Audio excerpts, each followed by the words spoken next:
할렐루야. 오늘은 제10과 사람을 얻는 섬김에 대한 하나님의 성품을 계속 보고 있습니다.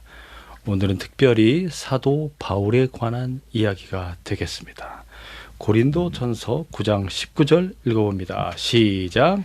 내가 모든 사람에게서 자유로우나 스스로 모든 사람에게 종이 된 것은 더 많은 사람을 얻고자 함이라.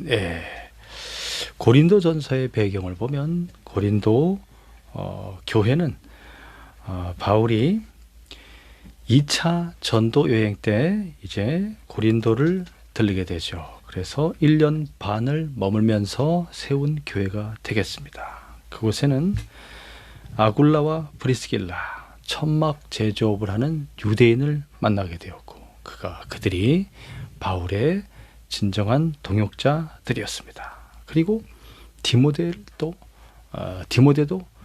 고린도에서 이제 바울을 도와서 함께 사역을 하게 되죠. 자, 이 고린도 전서는 바울이 3차 전도 여행 때 에베소에서 3년간 머물 때 그때 편지를 보내게 된 것입니다. 고린도 교회에서 사역은 대단히 어려움에 부딪혔습니다. 특히 유대인들, 고린도에 사는 유대인들이 그렇게 바울이 그리스도 예수의 부활과 복음 전함을 대단히 싫어해서 많은 공격을 가해왔죠. 그래서 바울이 디도 유스도라고 하는 이방인의 집에 머물면서 그렇게 복음 전도를 하게 된 것입니다. 지도에 보시면 소아시아 지역, 에베소 지역에서 바로 건너편 지역이죠.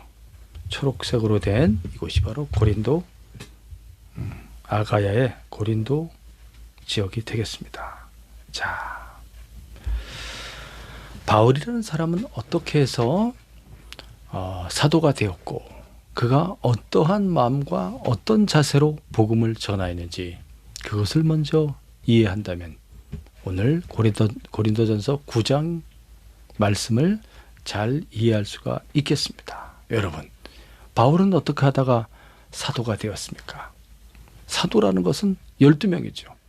그 중에 한 명은 이제 예수님을 배반하고 스스로 목을 메어 자살하여 죽게 됐죠. 가룟 유다이죠. 자, 사도라는 것은 예수님께서 직접 부르셔서 사도가 되는 것이죠. 그리고 주님과 함께 주님이 3년 반 동안의 공생의 사역 동안에 같이 했던 사람들이 바로 사도입니다. 그리고 예수 그리스도의 부활을 직접 목격한 사람들이 바로 사도가 되는 것입니다. 12명의 사도. 자, 그럼에도 불구하고 하나님께서는 바울이라는 사람을 특별히 불러서 그를 사도로 삼으십니다. 사도로. 야, 이건 정말 너무나 놀라운 일이 아닐 수가 없습니다. 왜 그러냐면 바울이라는 사람은 그 전에 이름이 사울이라고 불렸죠. 사울. 헬라식, 로마식으로 하면 그 이름이 바울이 되는 거죠. 자, 이 바울이라는 사람은 본래 어떤 사람이었습니까? 대단한 율법주의자고 그는 율법학자였죠. 바리새인 중에 바리새인이며 랍비 계열에 들어가는 대단히 성경 말씀에 능통하고 율법을 지키는 데 있어서는 흠이 없는 그런 사람이었습니다.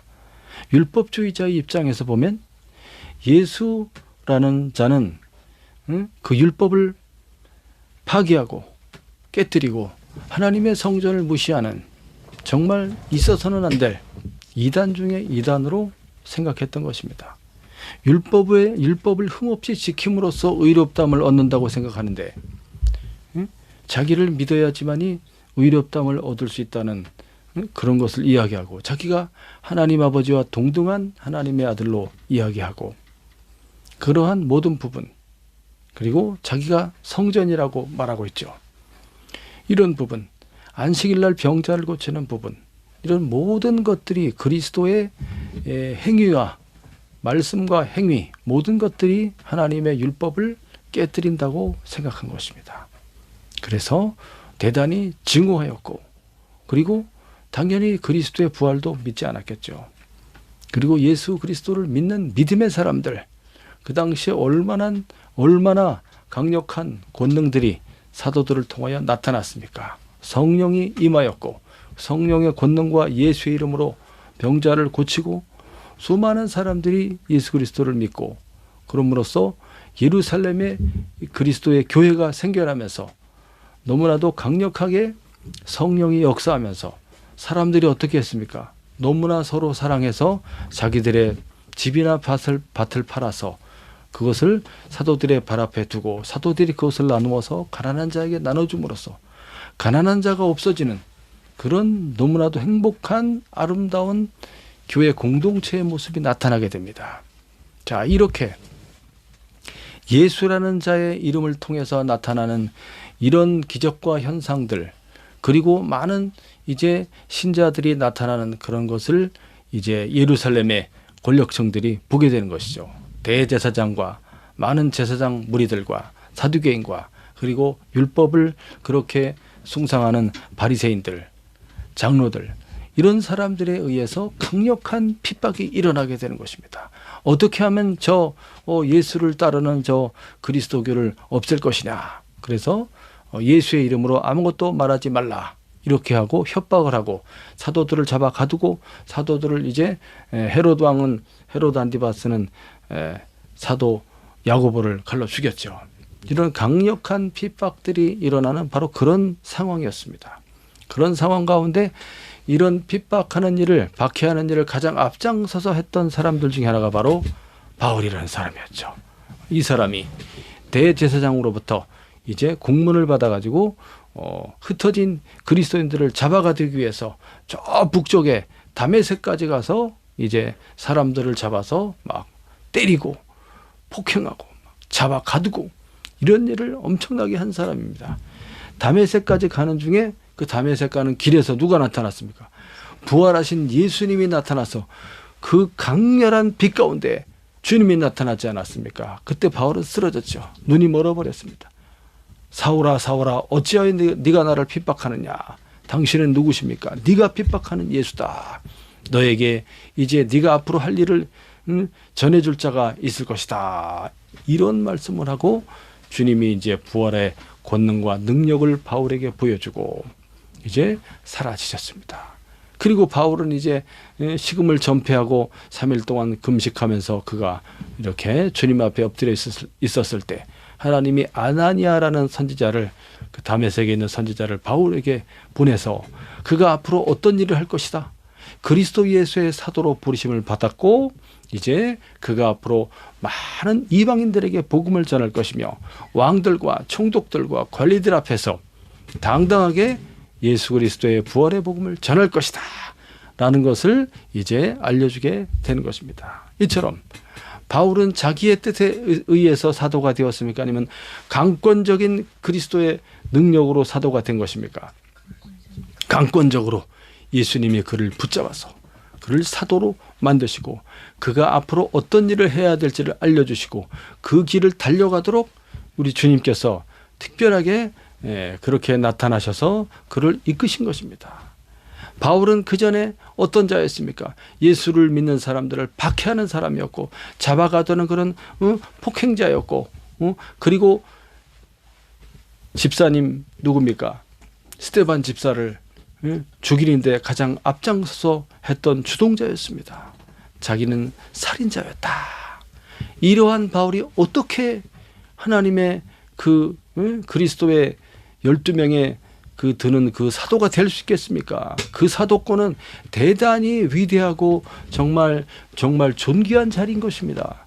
그 사도의 반열에 들어갈 수 있다라는 것은 이거는 놀라운 하나님의 은혜요 그리스도 예수의 은혜인 것입니다.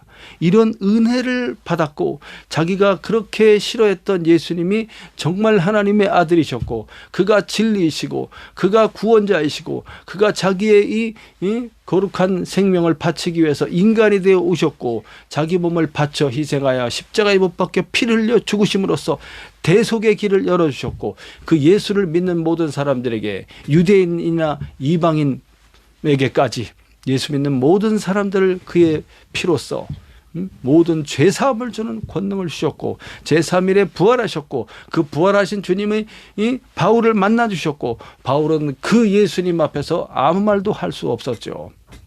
주님은 정말 주님이 맞구나 하면서 이 모든 것을 깨닫고 바울이 3년 동안 아라비아로 내려가서 거기서 그렇게 깊은 하나님과 영적 교제를 가졌고 그리고 돌아와서 이제 예루살렘까지 가서 복음을 전했을 때 많은 사람들이 놀라는 사람도 많았지만 또 한쪽 측면에서는 이 예수를 박해하던 사람들 입장에서는 바울이 어쩌다가 저렇게 되냐 미쳤냐 이렇게 되는 거죠. 그래서 더 바울을 죽이고자 했던 것입니다.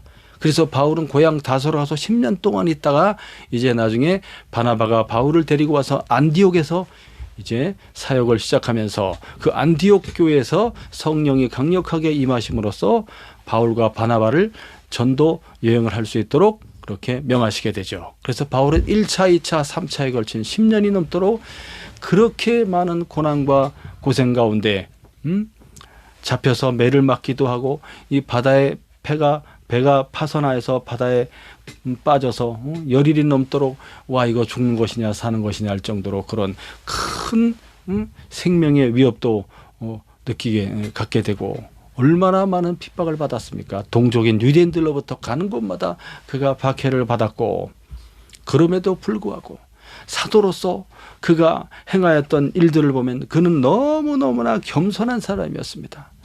그리스도 예수를 만나고서부터 그에게 성령이 충만하게 한량없이 부어지게 되고 예수의 이름과 성령의 권능으로 너무너무나 강력한 능력이 나타나기 시작하는 겁니다. 바울을 통해서 예수님과 같은 능력이 나타난 것입니다. 주님이 말씀하시기를 그때 뭐라고 그랬습니까? 제자들에게 나보다도 더 큰 능력이 권능이 나타날 것이다. 너희들을 통하여.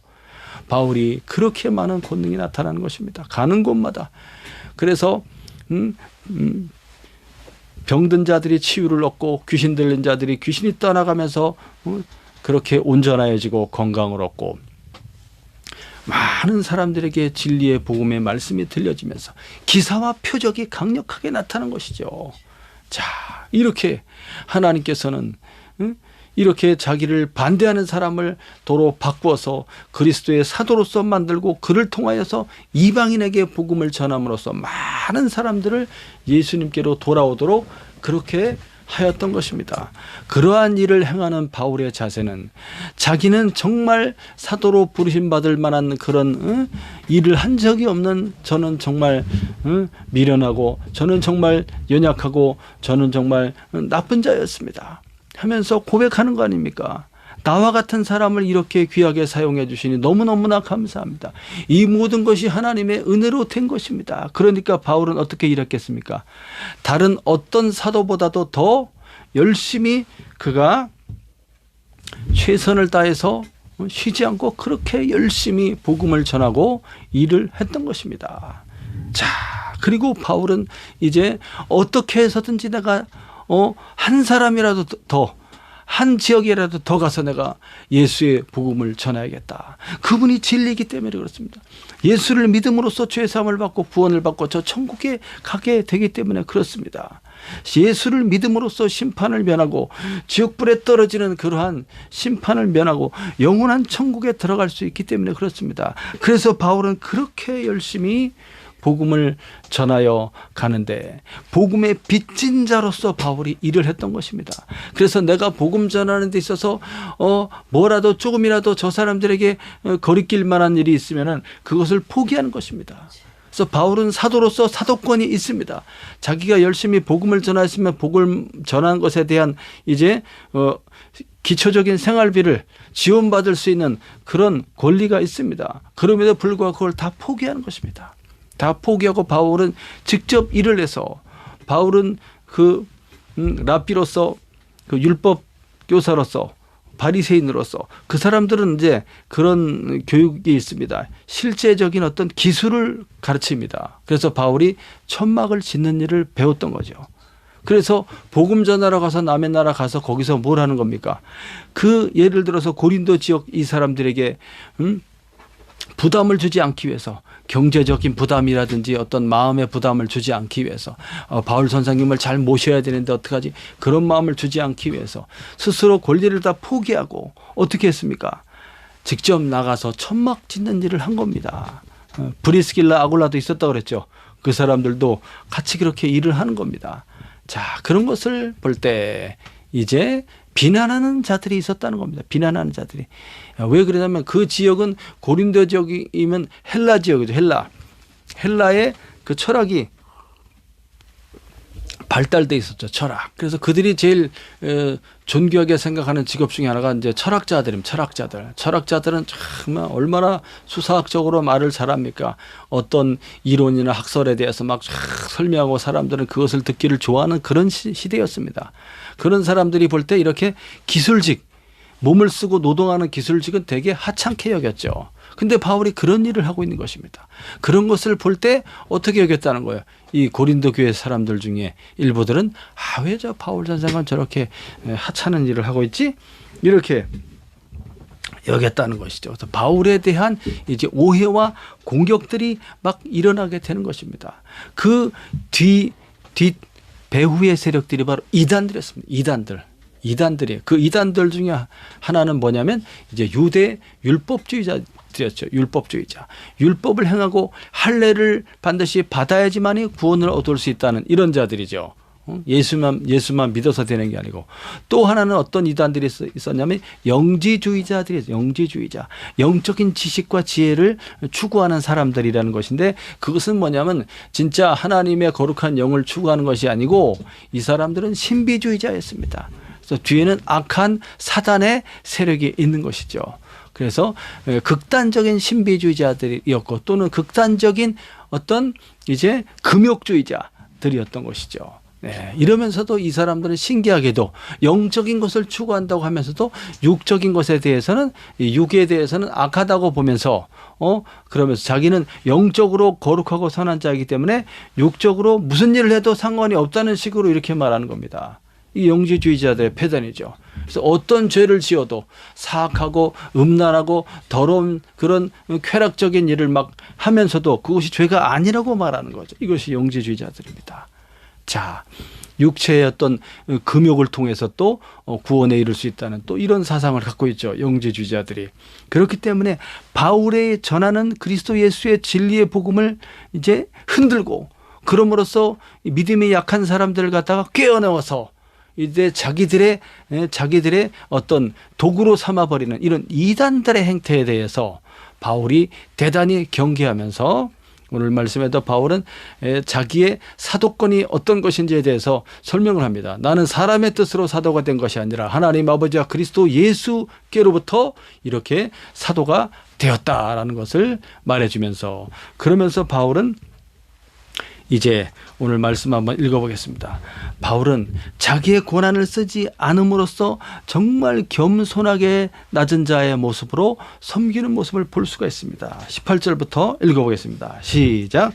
그런즉 내 상이 무엇이냐? 내가 복음을 전할 때 답없이 전하고 복음으로 말미암아 내게 있는 권리를 다 쓰지 아니하는 이것이로다. 내가 모든 사람에게 자유로우나 스스로 모든 사람에게 종이 된 것은 더 많은 사람을 얻고자 함이라. 유대인들에게 내가 유대인과 같이 된 것은 유대인들을 얻고자 하며, 율법 아래 있는 사람들에게는 내가 율법 아래 있지 아니하는 율법 아래 있는 자와 같이 된 것은 율법 아래 있는 자들을 얻고자 하며. 네.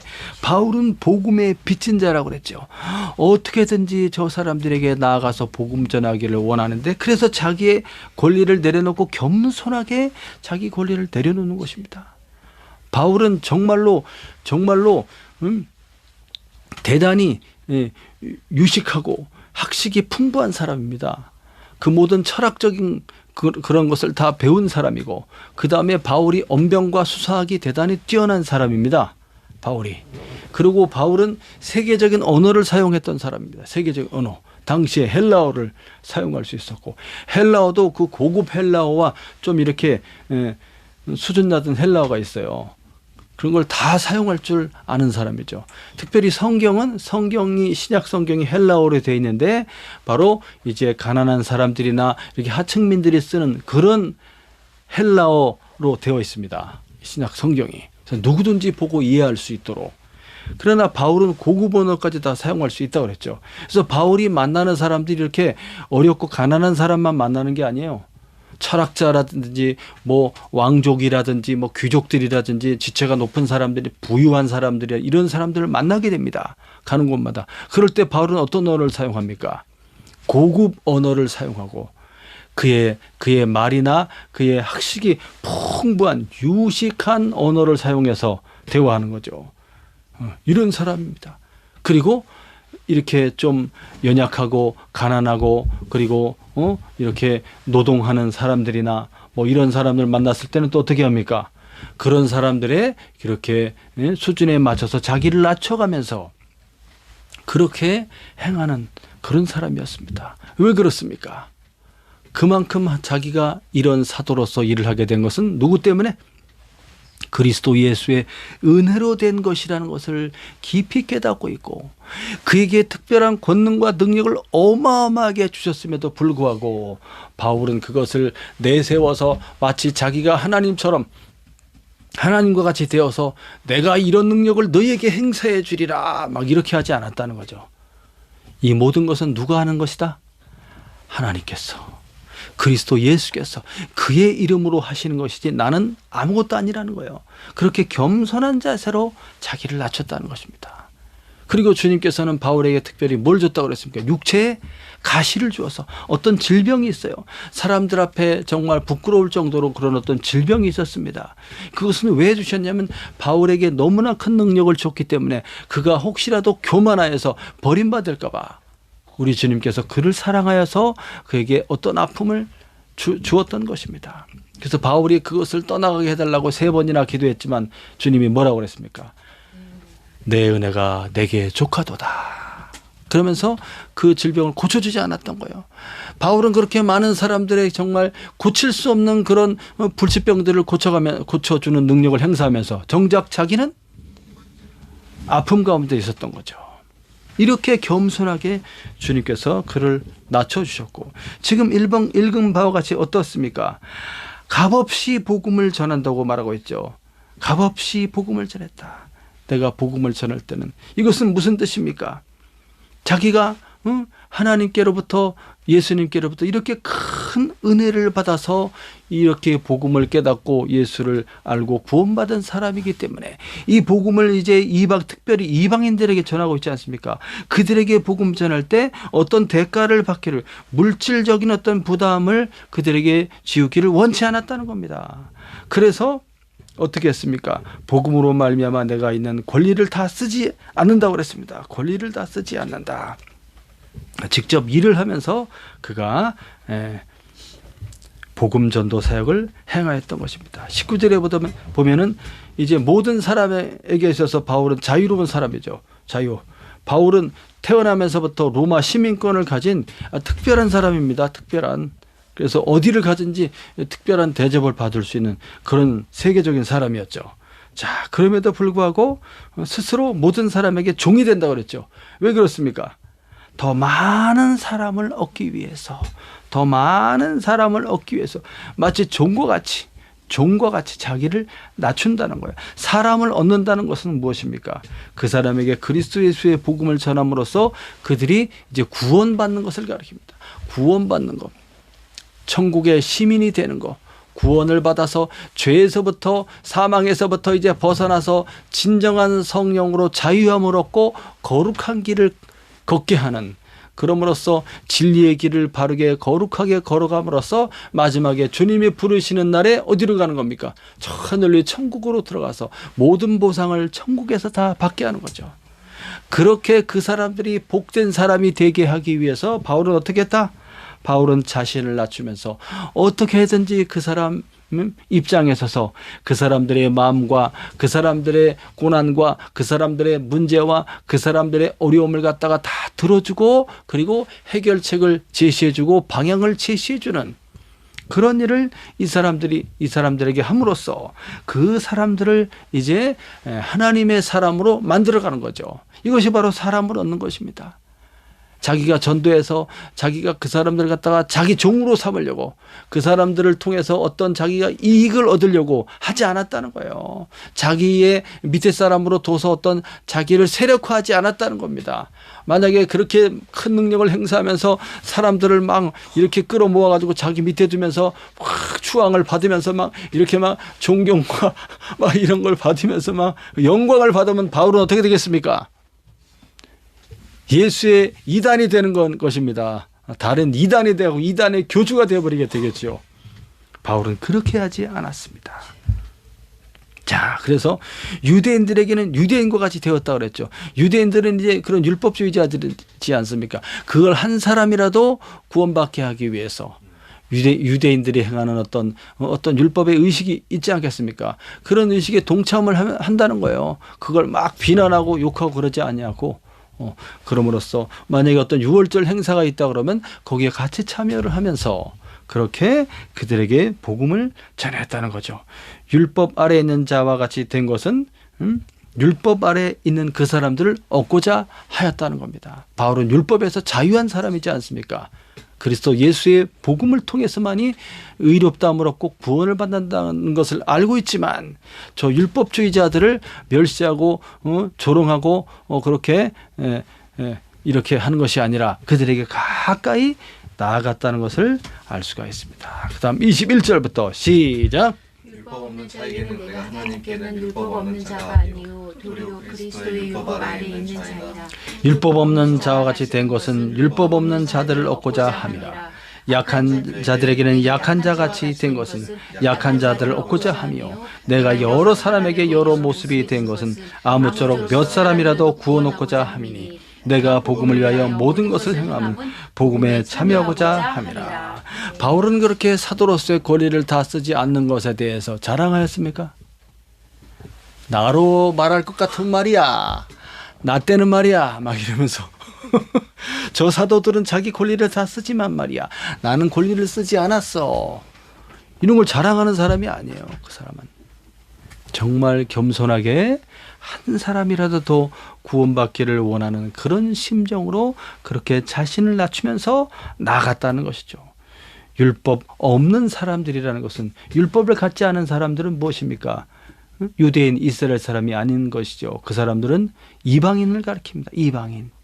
자, 또 율법 없는 자와 같이 그렇게 자신이 되었다고 말하고 있습니다. 율법 없는 이방인들에게서는 그들을 구원하기 위해서 그렇게 자기를 낮추면서 그렇게 나아갔다는 것이고, 그리고 약한 자들은 무엇을 가리킵니까? 약한 자, 믿음이 연약한 자들을 가리킵니다.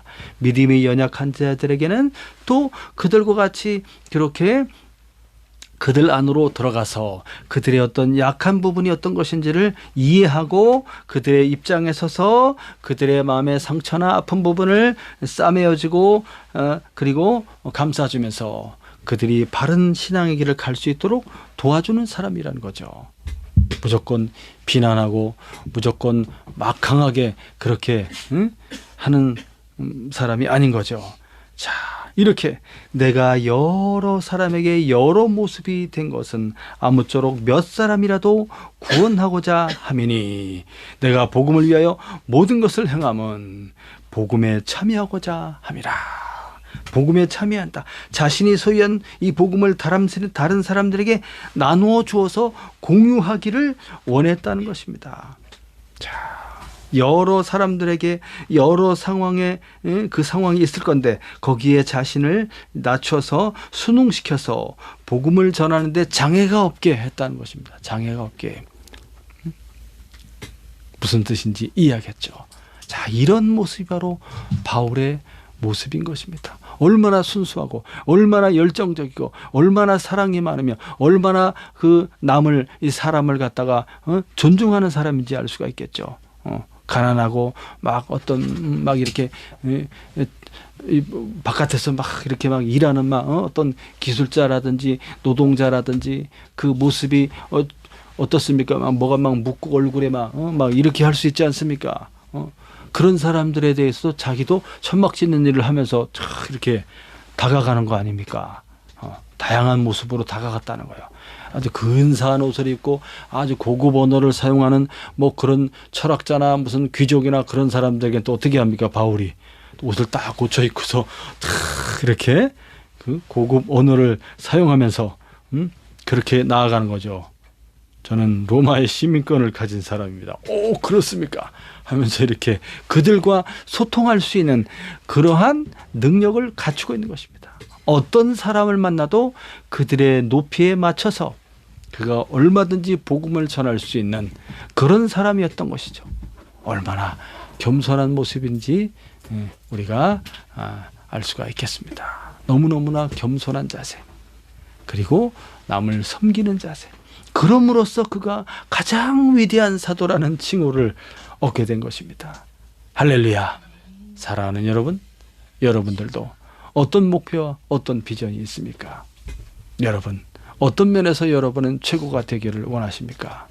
그것은 한 사람이라도 더 복음을 전하기 위해서. 그렇기 때문에 이 내 어떤 학업이나 내 어떤 기술이나 내 어떤 사업이나 이런 모든 면에서 최선을 다해서 이제 하나님께 지혜를 구하면서 최고의 위치에 올라감으로써 어떻게 하는 것입니까? 어떻게 해서든지 더 많은 사람을 구원에 이르게 하기 위한 그런 믿음과 소망의 열망을 가지고 저 천국에서의 보상을 바라보면서 우리가 그렇게 달려가는 것이 아니겠습니까? 나보다 못한 사람을 만난다 할지라도 그 사람의 수준에서 그 사람을 생각해주고 위로해주고 사랑해주고 보듬어주는 바로 그런 것이 성령의 사람이 아니겠습니까?